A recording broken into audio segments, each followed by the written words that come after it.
आप सबका फिर से एक बार जिंदगी की रोशनी में स्वागत है। आज की प्रेरक कहानी है, बीते समय को बदल नहीं सकते, इसलिए दुख देने वाली बातों को भूलकर अच्छे अनुभव पर ध्यान देना चाहिए। जाने अनजाने में हुई गलतियों को भूलकर हमें आगे बढ़ना चाहिए। अगर दुख देने वाली बातों पर टिके ही रहेंगे, तो जीवन का दुख कभी भी दूर नहीं हो पाएगा। इसलिए बुरी बातों पर कभी नहीं, अच्छी बातों पर ही ध्यान देना चाहिए। इस संबंध में एक लोक कथा प्रचलित है। चलिए उसको सुनते हैं।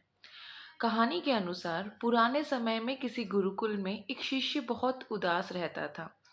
उसके गुरु उसे रोज देखते, लेकिन सोचते कि कुछ दिनों में इसका मन ठीक हो जाएगा।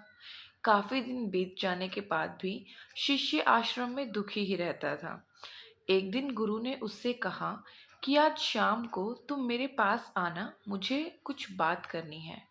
शाम को पढ़ाई पूरी होने के बाद शिष्य गुरु के पास पहुंचा, तो गुरु ने उससे कहा कि तुम इतना उदास क्यों रहते हो। शिष्य बोला, गुरुजी, बीते समय में मेरे परिवार में बहुत परेशानियां एक ही साथ आ गई थी। पुरानी बातों को याद करके मेरा पूरा परिवार बहुत दुखी रहने लगा है। उन्हें याद करके मैं यहाँ दुखी रहता हूँ। मेरा मन भी पढ़ाई में नहीं लग पाता है। गुरु ने कहा, क्या तुम नींबू शरबत पियोगे? उससे तुम्हें कुछ अच्छा महसूस होगा। शरबत के लिए शिष्य मान गया। गुरु ने नींबू शरबत बनाया और जानबूझकर उसमें नमक ज़्यादा डाल दिया। शिष्य ने जैसे ही थोड़ा सा शरबत पिया, तो ज़्यादा नमक होने की वजह से उसका मुंह बिगड़ गया। उसने गुरुजी से कहा, गुरुजी, इसमें नमक बहुत ज़्यादा हो गया है।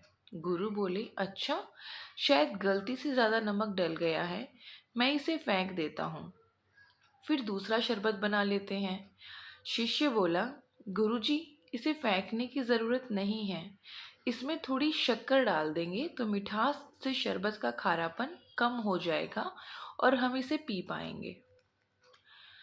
गुरुजी बोले, बिल्कुल सही बात है शिष्य। ठीक इसी तरह जब हमारे जीवन में बुरा समय आता है, तो हमें भी दुख देने वाली बातों को भूलकर जीवन के अच्छे अनुभवों पर ध्यान लगाना चाहिए। ऐसा करने से बुरे समय में हम सोचकर सकारात्मक सोच रख सकते हैं।